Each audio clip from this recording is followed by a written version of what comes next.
ലവോദിക്ക എന്ന വിഷയത്തിൻ്റെ രണ്ടാമത്തെ എപ്പിസോഡാണ് നിങ്ങൾ കേൾക്കുന്നത്. വെളിപ്പാട് 3 14 മുതൽ 22 വരെയുള്ള വാക്യത്തിലെ ലവോദിക്ക എന്ന ചർച്ചിൻ്റെ ആ വിഷയത്തിൻ്റെ രണ്ടാമത്തെ എപ്പിസോഡാണ്. അപ്പോൾ നമ്മളൊരു കാര്യം ഓർക്കേണ്ടത്, അപ്പോസ്തലന്മാർ പറഞ്ഞു വെച്ച, കർത്താവ് പറഞ്ഞു വെച്ച, വിശുദ്ധ പ്രവാചകന്മാർ പറഞ്ഞു വെച്ച ആ ഉപദേശത്തിൻ്റെ വ്യവസ്ഥ വിട്ട് ഞങ്ങൾ വാക്കിനാലോ ലേഖനത്താലോ തന്ന പ്രമാണം മുറുകെ പിടിച്ചുകൊള്ളുക. വാക്കിനാൽ ലേഖനത്താൽ തന്ന പ്രമാണം വിട്ട് ഒരു പുള്ളിയെങ്കിലും തെറ്റിക്കാൻ ദൈവം ആരെയും അനുവദിച്ചിട്ടില്ല, അനുവദിക്കുകയുമില്ല. ഇന്ന് പലരും അത് ചെയ്തുകൊണ്ടിരിക്കുക. എനിക്ക് അവരോട് സഹതാപമേ ഉള്ളൂ.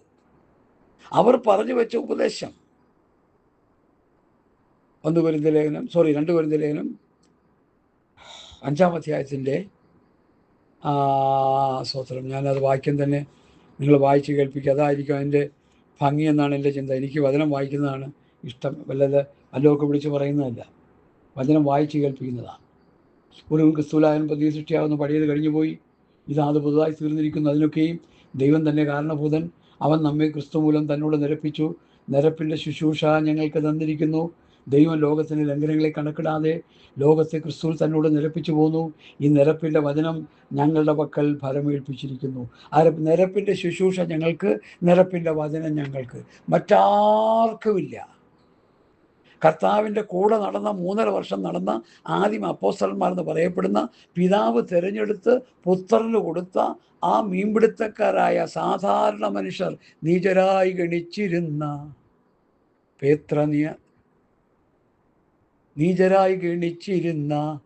പേത്ര നാദിയായ ധീവരരെ ശേഷി കൊണ്ട് അലങ്കരിച്ചു. പരം പ്രേഷണം ചെയ്തവനിൽ ഗുരുക്കളാക്കി നീചരായി ലോകം ഗടിച്ചിരുന്ന പത്രോസ് ആദിയായ ധീവരരെ ശേഷി കൊണ്ട് അലങ്കരിച്ചു. പരിശുദ്ധാത്മാവിൻ്റെ ശക്തി കൊണ്ട് നിറവ് കൊണ്ട് അലങ്കരിച്ച് പരം പ്രേഷണം ചെയ്യുക. യേശു ക്രിസ്തുവിനെ പ്രസംഗിക്കാൻ ക്രിസ്തുവിന് പകരം ദൈവം അവരെ ആക്കി വെച്ചു. 1 യോഹന്നാൻ 4:6, ഞങ്ങൾ ദൈവത്തിൽ നിന്നുള്ളവർ ഞങ്ങളുടെ വാക്ക് കേൾക്കുന്നു, ദൈവത്തിൽ നിന്നല്ലാത്തവർ ഞങ്ങളുടെ വാക്ക് കേൾക്കുന്നില്ല. സത്യത്തിൻ്റെ ആത്മാവ് ഇതെന്നും വഞ്ചനയുടെ ആത്മാവ് ഇതെന്നും ഇതിനാൽ അറിയാം. അപ്പോസ്തലന്മാരുടെ ഉപദേശം കേൾക്കാതെ പുറംകാലം കൊണ്ട് തട്ടിക്കളഞ്ഞു പോയാൽ ആത്മാവ് പോലും മാറിപ്പോകും. പെന്തക്കോസ്തുകാരെ, ഞാനിത് ആദ്യം കേട്ടപ്പോൾ ഞെട്ടി വിറച്ചുപോയി. ഇന്ന് പലർക്കും ഞെട്ടലും വിറയലൊന്നുമില്ല. ഞെട്ടലും വിറയലൊക്കെ ഉള്ളത് നല്ലതാ. പ്രമാണം തെറ്റിച്ച് പോകുമ്പോൾ ഞെട്ടി മടങ്ങി വരണം. ഇല്ലെങ്കിൽ എന്താ പറ്റും? സാത്താൻ ചീട്ട് കീറി കയ്യിൽ തരും.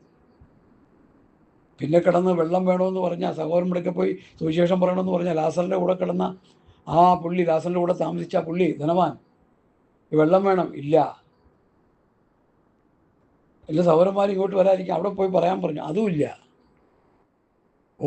ഒരു മറുപടി ഉണ്ടായില്ല. അവനെ വിളിക്കുന്നത് മകനെ മകനെ മകനെ. ഇന്നത്തെ പ്രവാചകന്മാരുടെ ഭാഷ മകനെ. ഈ നാളുകളിൽ കള്ളപ്രവചനം പറയുമ്പോൾ വിളിക്കുന്നത് മകനെ. കർത്താവും തീപ്പൊയ്കെ കിടക്കുന്നവനെ വിളിച്ചത് മകനെ. ഒരു ഗുണവുമില്ല. ചൂട് കുറഞ്ഞില്ല, വെള്ളം കൊടുത്തില്ല. സഹോദരന്മാർക്ക് പറയാനായിട്ട് കർത്താവ് ആളെ വിട്ടില്ല. സൂക്ഷിച്ചോണം, ബി കെയർഫുൾ. ഞാൻ പറയുന്ന വചനമാണ്, തനി വചനമാണ് പറയുന്നത്. അതുകൊണ്ട് എന്നെ കേൾക്കുന്ന പ്രിയപ്പെട്ടവരെ, ഈ നാളുകളിൽ വളരെ ഗൗരവത്തോടെ നമ്മൾ കാര്യങ്ങളെ കാണണമെന്ന് ഞാൻ നിങ്ങളെ ഓർപ്പിക്കുന്നു. തിരുവചനത്തിൻ്റെ വ്യവസ്ഥകൾ വിട്ടുപോയിക്കൊണ്ടിരിക്കുന്ന ഒരു കാലഘട്ടമായത് മാറി. ലവോദിക്ക കാലഘട്ടം. ആത്മീക കുരുടന്മാർ, ആത്മീക ദരിദ്രന്മാർ, ആത്മീക നഗ്നന്മാർ കൂട്ടമായി എഴുന്നേറ്റുകൊണ്ടിരിക്കുക. തന്നിമിത്തം അരിഷ്ടന്മാരും നിർഭാഗ്യന്മാരുടെ ലിസ്റ്റിൽ അവർ കിടക്കുകയാണ്. അവിടെ നിന്ന് സഭ മടങ്ങി വരണം. എങ്ങനെയാ പാസ്റ്റർ മടങ്ങി വരുന്നത്? ദാരിദ്ര്യം എങ്ങനെയാണ് മാറുന്നത്? ദൈവസഭയുടെ സമ്പത്ത്, ഉപനിധി, പഥ്യോപദേശമാണ്, നിധിയാണ്. നിധി വിട്ടപ്പോൾ ദരിദ്രനായി. സഭ ഉപദേശം വിട്ടപ്പോൾ ദാരിദ്ര്യത്തിലേക്ക് പോയി, ആത്മീയ ദാരിദ്ര്യത്തിലേക്ക് പോയി. കുരുടനെന്താ? പരിശുദ്ധാത്മാവിലുള്ള കാഴ്ചപ്പാടിലാണ് ദൈവവചനം പഠിക്കുകയും പഠിപ്പിക്കുകയൊക്കെ ചെയ്തത്. ആത്മാവിലാണ് അപ്പോസ്തലന്മാർ ദൈവവചനം പ്രസംഗിച്ചത്. പരിശുദ്ധാത്മാവിൻ്റെ സന്തോഷത്തോടെയാണ് അവർ വചനം കൈക്കൊണ്ടത്. പരിശുദ്ധാത്മാവിൽ പ്രസംഗിച്ചു. പരിശുദ്ധാത്മാവിൻ്റെ സന്തോഷത്തോടെ 1 തെസ്സലോനി 3-4-6 വാക്യം അവിടെ കാണാൻ കഴിയുന്നു. പരിശുദ്ധാത്മാവിൻ്റെ സന്തോഷത്തോടെ നിങ്ങൾ ദൈവവചനം കൈക്കൊണ്ടു. അനുഭവം ഇന്നില്ല. ജഡത്തിൽ കിടന്ന് പ്രസംഗിക്കുക. ആത്മാവില്ല പ്രസംഗത്തിലെ, ആത്മവ്യാപാരമില്ല, നടത്തിപ്പില്ല, ആത്മാവിൻ്റെ ഒരു കണിക പോലുമില്ല, പക്ക ജഡത്തില. കാരണം ആത്മീയ ശിശുക്കളല്ലേ, ജഡുകന്മാരല്ലേ. പാസ്റ്റർമാർ നല്ലൊരു കൂട്ടം ശിശുക്കൾ, വിശ്വാസികൾ നല്ലൊരു കൂട്ടം ശിശുക്കൾ. അപ്പോൾ അപകടം മണത്തത് കൊണ്ട് ഞാനിത് പ്രസംഗിക്കുകയാണ്. പ്രിയമുള്ളവരെ, ഇത് പറയാനിരുന്നതല്ല. ഇന്ന് രാത്രി കർത്താവിൻ്റെ ഹൃദയത്തിൽ ഈ വിഷയം തന്നെടുത്ത് പറയാൻ, അതുകൊണ്ട് ഞാൻ പറയുന്നത്. മുമ്പ് പ്രസംഗിച്ചിട്ടുണ്ട്, യൂട്യൂബിൽ കിടപ്പുണ്ട് ലവോദിക്ക എന്നൊരു സബ്ജക്റ്റ്. അന്ന് പറയുന്നതിനേക്കാൾ ഏറെ കട്ടിയായിട്ടാണ് ഇന്ന് പറയുന്നത്. അതുകൊണ്ട് ദൈവസഭ ഈ ദൂത് കേട്ട് മടങ്ങി വരിക. ആത്മീക ദാരിദ്ര്യം മാറണം, ആത്മീക കുരുട മാറണം. ആത്മീക നഗ്നത എന്താ? അവൻ എന്നെ രക്ഷാവസ്ത്രം ധരിപ്പിച്ചു, നീതിയുടെ അങ്കി ഉടിപ്പിച്ചു. ഹല്ലേലൂയ! രക്ഷാവസ്ത്രം, നീതിയിൻ വസ്ത്രം അത് നഷ്ടപ്പെടുത്തി. സ്തോത്രം. എവിടെയാ അത്? യെശയ്യാപ്രവചനം 56-ാം അധ്യായം. ഞാനത് നിങ്ങളെ ഒന്ന് വായിച്ച് കേൾപ്പിക്കാം വേണമെങ്കിൽ. നമ്മളെല്ലാവരും അത് നന്നായിട്ട് ഗ്രഹിച്ചിരിക്കണം. ഹല്ലേലൂയ! കാര്യങ്ങളെ മനസ്സിലാക്കി മുമ്പോട്ട് പോയില്ലെങ്കിൽ സാത്താൻ നമ്മുടെ ചീട്ടുകീറി കളയും. മനസ്സിലായോ? പിന്നെ കിടന്ന് അയ്യം വിളിച്ചിട്ട് കഥയില്ല. ഒരു എളിയ കർത്താവിൻ്റെ ദാസൻ ആയ ഞാൻ നിങ്ങളോട് പറയുകയാണിത്, ഈ വചനത്തിൻ്റെ വെളിപ്പാടുകൾ. സ്തോത്രം. ഹല്ലേലൂയ!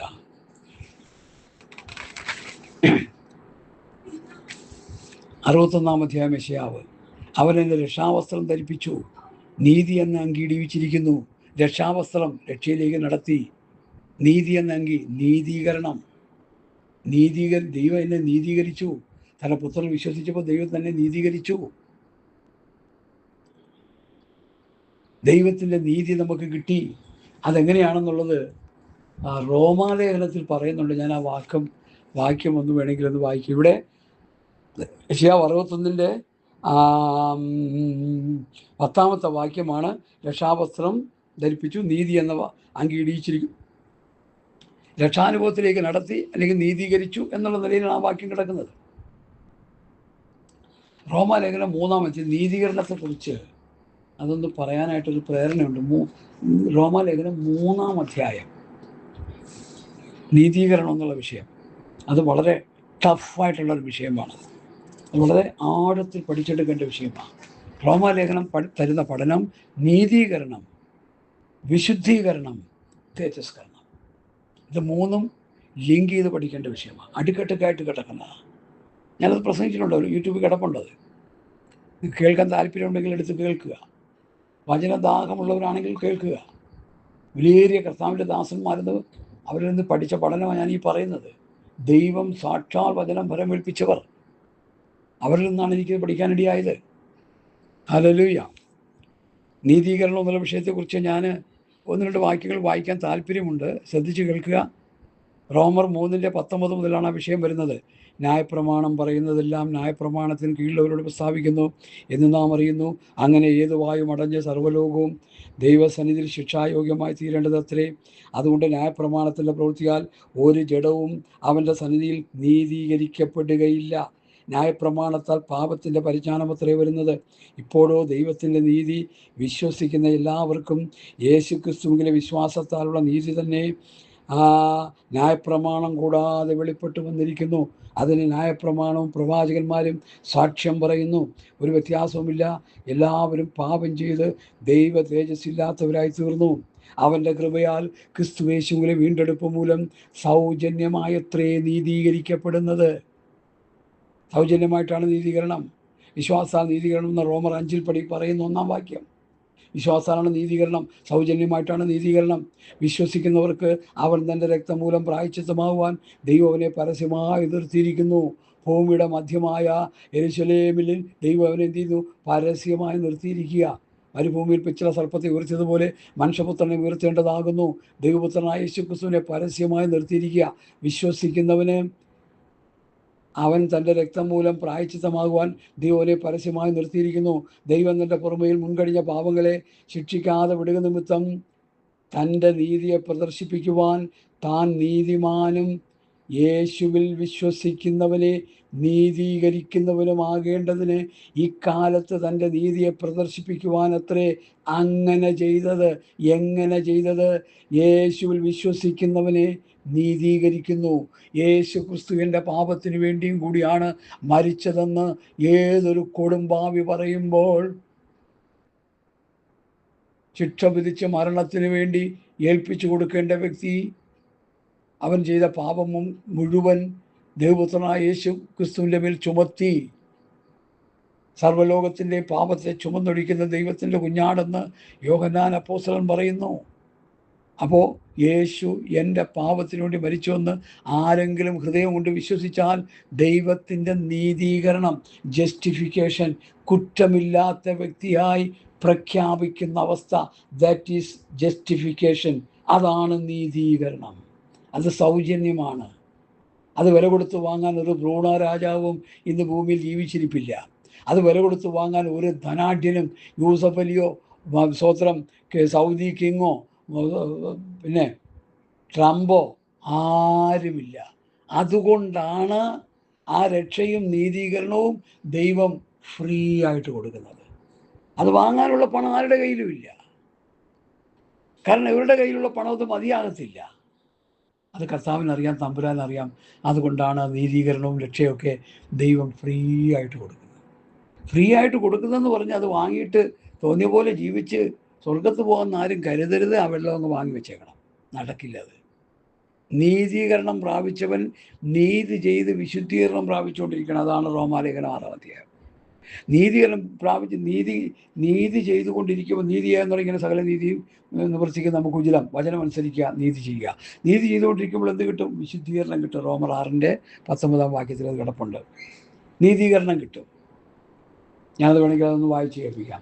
6-19 വിഷയം കയറി വരുമ്പോഴാണ് ഇത് പറഞ്ഞു പോകുന്നത്, അല്ലെങ്കിൽ പറയാൻ പറ്റത്തില്ല. 6-19 ഞാൻ വായിക്കുന്നു, ശ്രദ്ധിക്കുക. നിങ്ങളുടെ ജഡത്തിൻ്റെ ബലിയുടെ നിമിത്തം മാനുഷ്യരീതിയിൽ ഞാൻ പറയുന്നു, നിങ്ങളുടെ അവയവങ്ങളെ അധർമ്മത്തിനായി അശുദ്ധിക്കും അധർമ്മത്തിനും അടിമകളാക്കി സമർപ്പിച്ചതുപോലെ ഇപ്പോൾ നിങ്ങളുടെ അവയവങ്ങളെ വിശുദ്ധീകരണത്തിനായി നീതിക്ക് അടിമകളാക്കി സമർപ്പിപ്പീൻ. നിങ്ങൾ പാപത്തിന് ദാസന്മാരായിരുന്നപ്പോൾ നീതിയെ സംബന്ധിച്ച് സ്വതന്ത്രരായിരുന്നുവല്ലോ. നിങ്ങൾക്ക് അന്ന് എന്തൊരു ഫലമുണ്ടായിരുന്നു. ഇപ്പോൾ നിങ്ങൾക്ക് ലജ്ജ തോന്നുന്നത് തന്നെ. അപ്പോൾ പാപം ചെയ്തുകൊണ്ടിരുന്നപ്പോൾ എന്ത് കിട്ടി? ലജ്ജ. ലജ്ജ പ്ലസ് ലജ്ജ പ്ലസ് ലജ്ജ പ്ലസ് ലജ്ജ ഈസിക്കൽ ടു മരണം, ആത്മാമരണം. അങ്ങനെ പഠിക്കണം. ലജ്ജ തോന്നുന്നത് തന്നെ, അതിൻ്റെ അവസാനം മരണമല്ലോ. എന്നാൽ ഇപ്പോൾ പാപത്തിന് സ്വാതന്ത്ര്യം പ്രാപിച്ച് ദൈവത്തിൻ്റെ ദാസന്മാരായിരിക്കാൻ നിങ്ങൾക്ക് ലഭിക്കുന്ന ഫലം വിശുദ്ധീകരണം. പാപത്തിന് സ്വാതന്ത്ര്യം പ്രാപിച്ച് നീതിക്കുന്ന ഓരോ ദിവസവും വചനം അനുസരിച്ച് കുടുംബജീവിതം, സമൂഹ ജീവിതം, ജീവിതത്തിൻ്റെ എല്ലാ തുറകളിലുള്ള ഉപദേശങ്ങൾ അനുസരിച്ച് ജീവിക്കുമ്പോൾ എന്ത് കിട്ടും? വിശുദ്ധീകരണം പ്ലസ് വിശുദ്ധീകരണം പ്ലസ് വിശുദ്ധീകരണം പ്ലസ് വിശുദ്ധീകരണം ഈസിക്കൽ ടു അവസാനം നിത്യജീവൻ. പാപത്തിൻ്റെ ശമ്പളം മരണമത്രേ, ദൈവത്തിൻ്റെ കൃപാവരമോ കർത്താവായ യേശു ക്രിസ്തുവിൽ നിത്യജീവൻ തന്നെ. ഈ വിഷയം കയറി വന്നുകൊണ്ടാണ് ഞാൻ പറഞ്ഞു കേട്ടോ, അല്ലേ പറയാതിരുന്നതല്ല. അതുകൊണ്ട് എന്നെ കേൾക്കുന്ന പ്രിയപ്പെട്ടവരെ, ന്യൂട്രൽ പരുവത്തിൽ സ്വർഗത്ത് പോകാൻ ആരും ധരിക്കരുത്.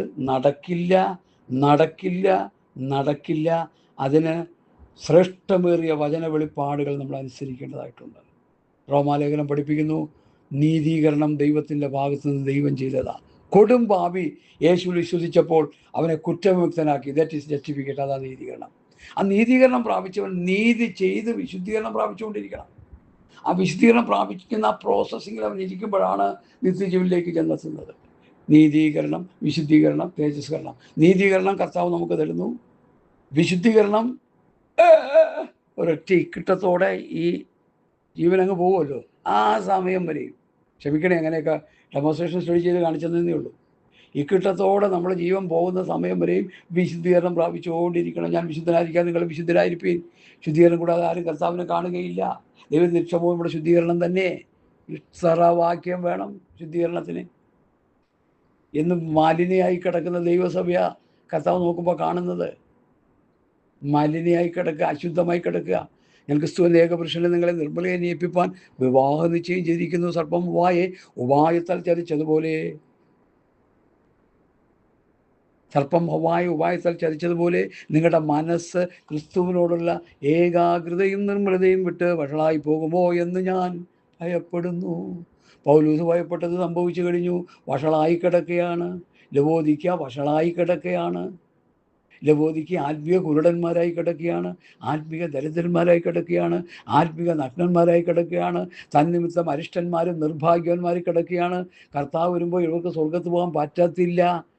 അതിന് പറ്റാനുള്ളൊരു വഴിയാണ് ഇന്ന് രാത്രി പരിശുദ്ധാത്മാവ് ഈ എന്നിലൂടെ നിങ്ങൾക്ക് തരുന്നതെന്ന് ഞാൻ വിശ്വസിക്കുന്നു. ഇതെനിക്ക് നിങ്ങൾക്കും ബാധകമാണ്. പെന്തക്കോസ്തുകാരെ രക്ഷിക്കപ്പെട്ടതുകൊണ്ടോ സ്നാനപ്പെട്ടതുകൊണ്ടോ അഭിഷേകം പ്രാപിച്ചിട്ടോ സ്വർഗരാജ്യത്തിൻ്റെ പടിവാതിൽ കാണത്തില്ല. നീതി ചെയ്ത് വിശുദ്ധീകരണം പ്രാപിച്ച്, വിശുദ്ധി എന്ന് പറയുന്ന ദൈവത്തിൻ്റെ സ്വഭാവമാണ്. ഞാൻ വിശുദ്ധനായിരിക്കാൻ നിങ്ങൾ വിശുദ്ധരായിരിക്കും. ഇസ്രായേൽ മക്കൾ മനുഷ്യരുടെ മുമ്പിൽ തോറ്റാടാനുള്ള കാരണം എന്താ? ഇതാ തനിച്ചു പാർക്കുന്ന ഒരു ജനം ജാതികളുടെ കൂട്ടത്തിൽ അവർ എണ്ണപ്പെടുന്നില്ല. അവർ വിശുദ്ധിയോടെ ജീവിച്ചിരുന്നു. എന്നാൽ ചില ദുരുപദേശത്തിൻ്റെ ദൂതുകളൊക്കെ അവരെ കേൾപ്പിച്ച്, സാത്താൻ കേൾപ്പിച്ച് അവരെ എന്ത് ചെയ്തു? പാപത്തിലേക്ക് വലിച്ചടച്ചു. ഞാൻ അങ്ങോട്ടൊന്നും പോകുന്നില്ല. പാപം പ്രവർത്തിക്കാനിടയായി, പാപത്തിലേക്ക് എടുത്തു ചാടി. ഇതാ തനിച്ചു പാർക്കുന്ന ഒരു ജനമെന്ന് പറഞ്ഞാൽ യഹൂദ ജനം പാപം ചെയ്യാനിടയായി. സാത്താൻ അതിനുള്ള കുരുക്കളൊക്കെ ഉണ്ടാക്കി വെച്ചു കൊടുത്തു. തന്നിമിത്തം എന്ത് പറ്റി? യഹൂദ ജാതി അടപടലം തെറ്റിപ്പോയി. ദൈവം അവർക്ക് വേണ്ടി വെച്ചിരുന്ന കനാനിലേക്ക് മോശ മുഖാന്തരം ലെഫ്റ്റ് റൈറ്റ് അടിച്ച് യാത്ര തുടങ്ങി. 25 ലക്ഷം, 30 ലക്ഷം, 35 ലക്ഷം എന്ന് കണക്ക്. പക്ഷേ കനാൻ ദേശത്ത് കാല് വെച്ചപ്പോൾ 2 പേരേ ഉള്ളൂ. മരുഭൂമിയിൽ വെച്ച് ജനിച്ച ഒരു 10-16 വയസ്സ് കുഞ്ഞുങ്ങളൊക്കെ ഉള്ള പ്രായമൊക്കെ ഉള്ള കുറേ കുഞ്ഞുങ്ങളും ഉണ്ടായിരുന്നു. ബാക്കിയെല്ലാം ചത്തൊടുങ്ങി എന്ന് 1 കൊരിന്ത്യർ ലേഖനം 10-ാം അധ്യായം, റോമാലേഖനം 3-ാം അധ്യായം. അവരുടെ ശവങ്ങൾ മരുഭൂമിയിൽ വീണുപോയി. അവർ മരുഭൂമിയിൽ പട്ടുപോയി. നമ്മളും വീണു പോകാതിരിപ്പാൻ, പട്ടുപോകാതിരിപ്പാൻ ഇതാ ലവോദിക്ക മടങ്ങി വരാൻ കർത്താവ് പറയുന്നു. 3 കൂട്ടം കാര്യം വിലയ്ക്ക് വാങ്ങണം. എന്താണ്? കണ്ണിലെഴുതാൻ ലേപം, പരിശുദ്ധാത്മാവുള്ള കാഴ്ചപ്പാട്. പിന്നെ രക്ഷാവസ്ത്രം, നീതിവസ്ത്രം നഷ്ടപ്പെടുത്തി. കറപുരണ്ട തുണി പോലെയായി. രക്ഷാനുഭവം നഷ്ടപ്പെടുത്തി. ദാവീദ് പാപം ചെയ്തപ്പോൾ ഇങ്ങനെ പ്രാർത്ഥിച്ചു, രക്ഷയുടെ സന്തോഷം എനിക്ക് തിരികെ തരണമേ. എന്തു പറ്റി? മഹാപാപം ചെയ്തു കഴിഞ്ഞപ്പോൾ, ഒരു കൊലപാതകവും വ്യഭിചാരവും നടന്നു കഴിഞ്ഞപ്പോൾ എന്തു പറ്റി? രക്ഷയുടെ സന്തോഷം പോയി. കുത്തിയിരുന്ന് ഉപവസിച്ച് പ്രാർത്ഥിച്ച് നിലവിളിക്കുകയാണ് ഭക്തൻ. രക്ഷയുടെ സന്തോഷം എനിക്ക് തിരികെ തരണമേ. കർത്താവായ യേശുക്രിസ്തുവിലൂടെ നീതീകരണം പ്രാപിച്ച്, നീതി ചെയ്ത് വിശുദ്ധീകരണം പ്രാപിച്ചുകൊണ്ടിരിക്കുന്ന പെന്തക്കോ സമൂഹം, അല്ലെങ്കിൽ ദൈവത്തിൻ്റെ മക്കൾ, വിശുദ്ധ സഭ, ദൈവജനം ഇപ്പോഴും പ്രാർത്ഥിക്കുകയാണ്, രക്ഷയുടെ സന്തോഷം എനിക്ക് തിരികെ തരണമേ. സങ്കീർത്തനം 51 അവരും പാടിക്കൊണ്ടിരിക്കുക. അപ്പോൾ എന്തു പറ്റി? രക്ഷ നഷ്ടപ്പെടുത്തി. പെന്തക്കോസ്തുകാരിൽ നല്ലൊരു ശതമാനം രക്ഷ നഷ്ടമായി. ശുശ്രൂഷകന്മാരിൽ നല്ലൊരു ശതമാനം രക്ഷ നഷ്ടമായി. ധനസമ്പാദനത്തിന് വേണ്ടി മാർഗമായി പെന്തക്കോസ്ത് തീർന്നിരിക്കുന്നു. അപകടം മണത്തത് കൊണ്ട് ഞാൻ പറയുക, ഇന്ന് പൽക്കാലം മടങ്ങി വരണം. നമ്മൾ ഈ വചനം കേട്ട് മടങ്ങി വരണം. സഭ മടങ്ങി വരണം. കർത്താവിൻ്റെ വരവായി, കാഹളം ധരിക്കാൻ സമയമായി. ക്രിസ്തുവിൽ ജീവിച്ച് മരിച്ചവർ ഉയർത്തെഴുന്നേൽക്കുകയും ക്രിസ്തുവിൻ്റെ പ്രമാണം അനുസരിച്ച് ജീവിച്ചു കൊണ്ടിരിക്കുന്നവർക്ക് രൂപാന്തരവും കിട്ടും. അല്ലാത്തവർക്കൊന്നും കിട്ടത്തില്ല. പാസ്റ്റർ പ്രാർത്ഥിച്ചെന്നും പറഞ്ഞൊന്നും നിത്യജീവൻ കിട്ടത്തില്ല. ഹേ മരണമേ നിൻ്റെ ജയം എവിടെ? ഹേ മരണമേ നിൻ്റെ വിഷമുള്ളവിടെ? മരണത്തിൻ്റെ വിഷമുള്ള പാപത്തിൻ്റെ ശക്തി ന്യായപ്രമാണമെന്ന് മുമ്പിൽ മരിച്ചു കിടക്കുന്നവന് മുമ്പിൽ നിന്നുകൊണ്ട് നല്ല ഒന്നാന്തരം തകർപ്പം പ്രസംഗം നടത്തിയാലൊന്നും പുള്ളി ഉയർത്തെഴുന്നേറ്റ് വരത്തില്ല. പുള്ളി വ്യക്തിപരമായി ദൈവവചനം അനുസരിച്ച് ജീവിക്കണമായിരുന്നു. നീതി ചെയ്ത് വിശുദ്ധീകരണം പ്രാപിച്ചുകൊണ്ടിരിക്കണമായിരുന്നു. മനസ്സിലായോ കാര്യങ്ങൾ? ലവോദിക്ക ഏതവസ്ഥ കിടക്കുക? ആത്മീയ ദരിദ്രൻ, ആത്മീയ കുരുടൻ, ആത്മീയ നഗ്നൻ. മടങ്ങി വരണം. ദാരിദ്ര്യം മാറണമെങ്കിൽ പഥ്യവചനം, പഥ്യോപദേശം, കർത്താവായ യേശുക്രിസ്തുവിൻ്റെ പഥ്യവചനം, ഭക്തിക്കൊത്ത ഉപദേശം, ഞങ്ങൾ വാക്കിനാലോ ലേഖനത്താലോ തന്ന പ്രമാണങ്ങളെ മുറുകെ പിടിച്ചുകൊള്ളണം. അതാണ് നിത്യജീവനെ മുറുകെ പിടിച്ചുകൊള്ളുക, സാക്ഷാലുള്ള ജീവനെ മുറുകെ പിടിച്ചുകൊള്ളുക എന്ന് 1 തീമോഥെയോസ് 6 പൗലോസ് പറയുന്നത് അതാണ്. നിത്യജീവൻ്റെ മൊഴികൾ. യേശുവിൻ്റെ പുറകെ ഒരു വലിയ ഗ്രൂപ്പ് പോയല്ലോ. രോഗികളെ കൊണ്ടുവന്ന് സൗഖ്യം പ്രാപിച്ചവരും, കുരുടന്മാർ കണ്ടവരും, പിന്നെ ഭക്ഷിക്കാൻ ആഹാരം കിട്ടിയവരും, കുഞ്ഞുങ്ങൾക്ക് സ്കൂൾ ബാഗ് മേടിച്ചു കൊടുത്തവരും, കുട മേടിച്ചു കൊടുത്തവരും, വടി മേടിച്ചു കൊടുത്തവരും, വീട് വെക്കാൻ കാശ് കൊടുത്തവരും എല്ലാവരും പുറകെ പോയി. ഇന്നിപ്പോൾ അങ്ങനെയല്ലേ? ബിരിയാണി മേടിച്ചു കൊടുക്കുന്നു, വീട് മേടിച്ചു കൊടുക്കുന്നു, കമ്പിളി മേടിച്ചു കൊടുക്കുന്നു, സൈക്കിൾ മേടിച്ചു കൊടുക്കുന്നു, ഭൗതിക ആവശ്യങ്ങളെല്ലാം വിശ്വാസികൾക്ക് നിർവഹിച്ചു കൊടുക്കുന്നു. നല്ല കാര്യം, അത് ചെയ്യേണ്ടത് ഞാൻ പറയുന്നില്ല. എന്നാൽ ചെയ്യേണ്ടത് ചെയ്യാതിരിക്കുക. ക്രൂശിക്കപ്പെട്ട ക്രിസ്തുവിനെ പ്രസംഗിക്കണം. ക്രിസ്തുവിൻ്റെ ഉപദേശം, ക്രിസ്തുവിൻ്റെ വചനം, കർത്താവായ യേശു ക്രിസ്തുവിൻ്റെ പത്യവചനം, ഭക്തിക്കുറിച്ച് ഉപദേശം അവർ കൊടുക്കണം. അവരത് ഭക്ഷിച്ചനുസരിച്ച് ജീവിച്ച് ക്രിസ്തുവിൻ്റെ സ്വഭാവവും ക്രിസ്തുവിൻ്റെ മനസ്സും അവരുടെ ദിവ്യസ്വഭാവത്തിൽ കൂട്ടാളികളായി തീരണം. ക്രിസ്തുവിൻ്റെ മനസ്സുള്ളവരായി, ക്രിസ്തുവിൻ്റെ ഭാവമുള്ളവരായി, ക്രിസ്തുവിൻ്റെ ദിവ്യ സ്വഭാവത്തിന് കൂട്ടാളികളായി തീരണം. അത് ഉപദേശം അനുസരിച്ച് ജീവിച്ച് ആ അവസ്ഥയിൽ വരണം. അല്ലാതെ സ്വർഗത്ത് പോക്ക് നടക്കില്ല. പ്രാർത്ഥിച്ച് സ്വർഗത്ത് കയറ്റാൻ ആർക്കും പറ്റില്ല. പാട്ടുകാരൻ മരിച്ച പാടി സ്വർഗത്ത് കയറ്റുന്നത് ഞാൻ കണ്ടിട്ടുണ്ട്. അല്ലാത്തൊരു മരിച്ച പ്രസംഗിച്ച് സ്വർഗത്ത് കയറ്റി ഞാൻ കണ്ടിട്ടുണ്ട്. നടക്കില്ല. ഇതൊന്നും നടക്കില്ല. വെറുതെ പറയുക. പേർ വിളിക്കുന്ന നേരം കാണുമെന്ന് പറഞ്ഞ് 100 പ്രാവശ്യം റിപ്പീറ്റ് ചെയ്ത് പാട്ട് പാടിയത് ഞാൻ കണ്ടിട്ടുണ്ട്. ഞാൻ സങ്കടപ്പെട്ടത് കേട്ടിട്ട്. പേർ വിളിക്കുന്ന നേരം കാണും. ഞാൻ നിങ്ങളുടെ ഉപദേഷ്ടാവിനോട് പോയി ചോദിച്ചു, വൃദ്ധനായ മനുഷ്യനോട് ചോദിച്ചു, ഇങ്ങനൊരു വിഷയം ഉണ്ടല്ലോ അപ്പച്ച, ഈ പേർ വിളിക്കുന്ന നേരം കാണും പേര്. അപ്പോൾ പുള്ളി പറയാ, എന്ത് പേര്, ആരുടെ പേര്, എവിടത്തെ പേര്?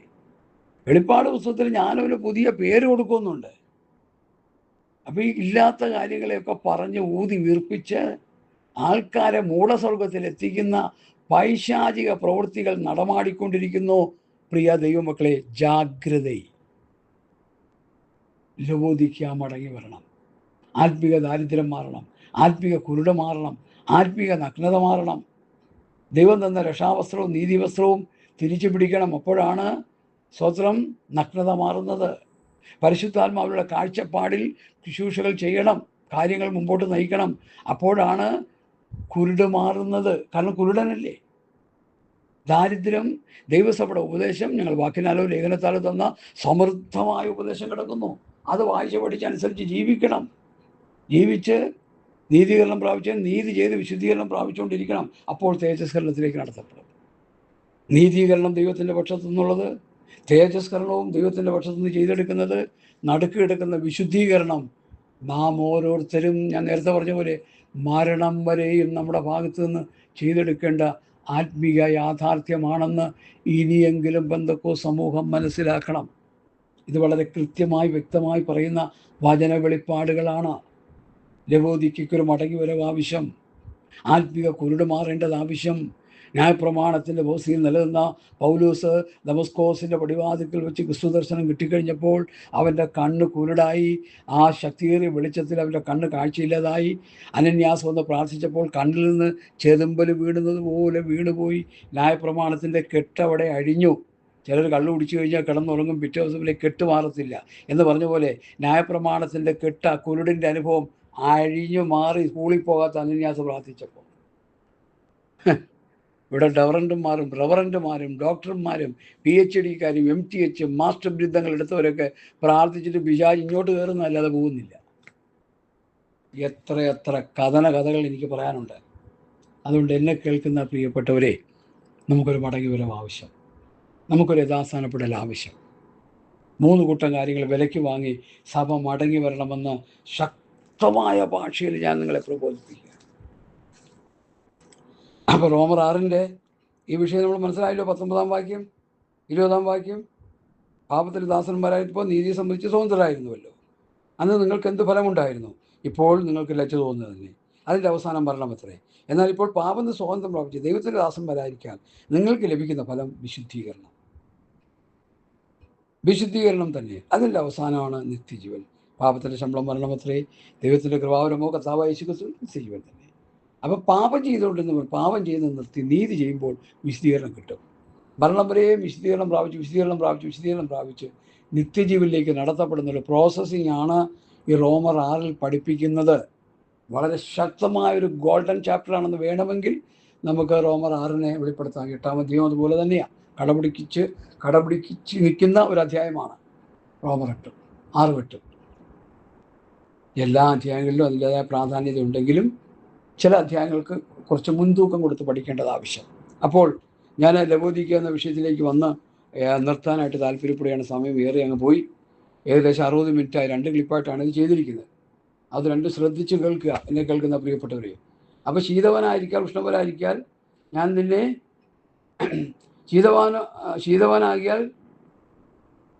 ശീതോഷ്ണവാനാകിയാൽ എൻ്റെ വായിൽ നിന്ന് ഞാൻ ദീപമുള്ളുകളെയും. ഞാൻ ധനവാൻ, ഞാൻ സമ്പന്നനായിരിക്കുന്നു, എനിക്കൊന്നിനും മുട്ടില്ല എന്ന് പറഞ്ഞുകൊണ്ട് നീ നിർഭാഗ്യവനും അരിഷ്ടനുമായി തീർന്നിരിക്കുന്നു. കാരണം എന്താ? ദരിദ്രനും കുരുടനും നഗ്നനും എന്ന് അറിയാതിരിക്കയാൽ. ഇന്നത്തെ ആത്മീയ കോളത്തിലെ ഏറ്റവും വലിയ വിഷയം അവരുടെ അവസ്ഥ അറിയുന്നില്ല. കാരണം ആത്മീയ കുരുട് പ്രാപിച്ചവൻ അറിയുന്നില്ല. കർത്താവ് യേശുക്രിസ്തു ഭൂമി വന്നപ്പോൾ ശാസ്ത്രന്മാരും പരീശന്മാരും മോശയുടെ പീഠത്തിലിരിക്കുക, മോശയ്ക്ക് പകരം അവരെ വെച്ചിരിക്കുക. അവരവിടെ ഇരുന്നുകൊണ്ട് എന്താ ചെയ്യുന്നത്? കുരുടന്മാരായി നിൽക്കുക. കുരുടനെ വഴികാട്ടുക എന്ന് പറഞ്ഞു. ഒരു കടലും കരയും നടന്ന ഒരുത്തനെ മാത്രം ചേർത്തിട്ട് ഇരട്ടിച്ച് നരകത്തിന് യോഗ്യനാക്കുന്ന പ്രവൃത്തി അവർ ചെയ്തുകൊണ്ടിരിക്കുന്നത്. കർത്താവ് രൂക്ഷമായ ഭാഷയിൽ ശാസ്ത്രന്മാരെയും പരീശന്മാരെയും വിമർശിക്കുന്ന ഒരു അധ്യായമാണ് മത്തായി 23. എല്ലാവരും നന്നായിട്ട് വായിച്ച് പഠിച്ചോണം. വിശേഷാൽ പാസ്റ്റർമാരെ ശുശ്രൂഷ ചെയ്ത് അവസാനം ശാസ്ത്രയും തർജ്ജനയും കിട്ടി നരകത്തിൽ പോയി വീഴരുത്. പാസ്റ്റർ സാമ്പോളിനോട് ഞാൻ തന്നെ പറയുക, പിന്നെ നിങ്ങൾക്ക് പ്രശ്നമില്ലല്ലോ. അതുകൊണ്ട് എന്നെ കേൾക്കുന്ന പ്രിയപ്പെട്ടവരെ, സ്തോത്രം. എന്താണ്? നീ നിർഭാഗ്യവനും അരിഷ്ടനും ദരിദ്രനും കുരുടനെന്ന് അറിയാതിരിക്കുക.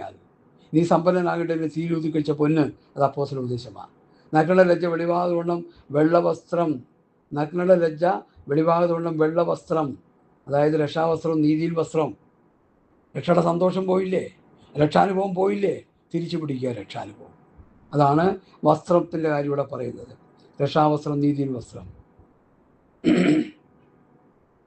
ധരിക്കേണ്ടതിന്, നഗ്നയുടെ ലജ്ജ വെളിവാകുവണ്ണം ധരിക്കേണ്ടതിന് വെള്ളയുടുപ്പും, നിനക്ക് കാഴ്ച ലഭിക്കേണ്ടതിന് കണ്ണിലെഴുതാൻ ലേപോ എന്നോട് വിലയ്ക്ക് വാങ്ങുവാൻ ഞാൻ നിന്നോട് ബുദ്ധി പറയും. വിലയ്ക്ക് വാങ്ങണം, വില കൊടുക്കണം, ഉപവസിക്കണം, പ്രാർത്ഥിക്കണം, കണ്ണീരൊടുക്കണം, ചെയ്തു പോയ പാപങ്ങളെ ഏറ്റുപറയണം.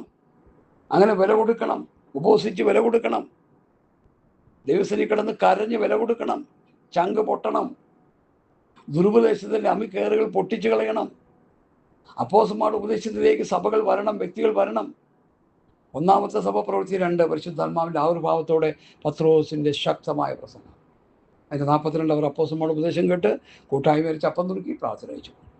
പാപബോധമുണ്ടായ ഒരു കൂട്ടം 3000 പേർ രക്ഷിക്കപ്പെട്ടു. ഇന്ന് പാപബോധമില്ല, പരിശുദ്ധാത്മാവില്ല, സഭകളിൽ വ്യക്തികളിൽ ഇല്ല, ആത്മാവിലുള്ള പ്രസംഗമില്ല, ബുദ്ധിയിൽ കിടന്നുള്ള പ്രസംഗമാണ്, ജ്ഞാനത്തിൻ്റെ പ്രസംഗമാണ്. ഓരോ പാസ്റ്റർമാർ ബൈബിൾ കോളേജിലും അവിടെ ഇവിടെയൊക്കെ പോയി പ്രാപിച്ചെടുത്ത അറിവുകളാണ് പ്രസംഗത്തിൽ കൊണ്ടുവന്ന് കുടഞ്ഞിടുന്നത്. അതുകൊണ്ടാണ് പ്രസംഗം കേട്ടിട്ട് ഒരു ഗുണമില്ലാതെ വിശ്വാസികൾ പോകുന്നത്. ഹല്ലേലൂയ. നല്ല സൗകര്യം പറഞ്ഞ പാസ് പറഞ്ഞ പേടിച്ച് വിറച്ചു പോയി എന്ന് പറയും. ഞാൻ പേടിച്ച് പറഞ്ഞ് എൻ്റെ വാക്കുകളല്ല, പരിശുദ്ധാത്മാവിൻ്റെ വ്യാപാരം ഉണ്ടായതുകൊണ്ടാണ് പേടിച്ചത്. അല്ല എന്താ? പണ്ടൊരു ആൻറ്റി വിളിച്ചു പറഞ്ഞു, ബസം പ്രസംഗിച്ചുകൊണ്ടിരിക്കുമ്പോൾ ഞങ്ങൾക്ക് പേടിയാണ്. ദൈവത്തിൻ്റെ ആത്മാവ് വ്യാപാരം ഉണ്ടാകുന്നു.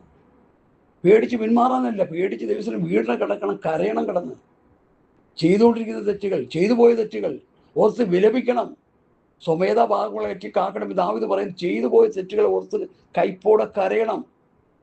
ഇപ്പോൾ ചെയ്തുകൊണ്ടിരിക്കുന്നെങ്കിൽ ആ തെറ്റിന് വിടുതലുണ്ടാകണം. Hallelujah, hallelujah. നഗ്നയുടെ ലജ്ജ വെളിവാകുവണ്ണം ധരിക്കേണ്ടതിന് വെള്ളയുടുപ്പും, കാഴ്ച ലഭിക്കേണ്ടതിന് കണ്ണിലെഴുതാൻ ലേബോ എന്നോട് വിലയ്ക്ക് വാങ്ങുവാൻ ഞാൻ നിന്നോട് ബുദ്ധി. ഈ ലേബോ എന്നുള്ള വിഷയം ഇൻ്റർനാഷണൽ പാസ്റ്റർമാർ പ്രസംഗിച്ചത് കേട്ടിട്ട് എനിക്ക് കരയാൻ തോന്നി.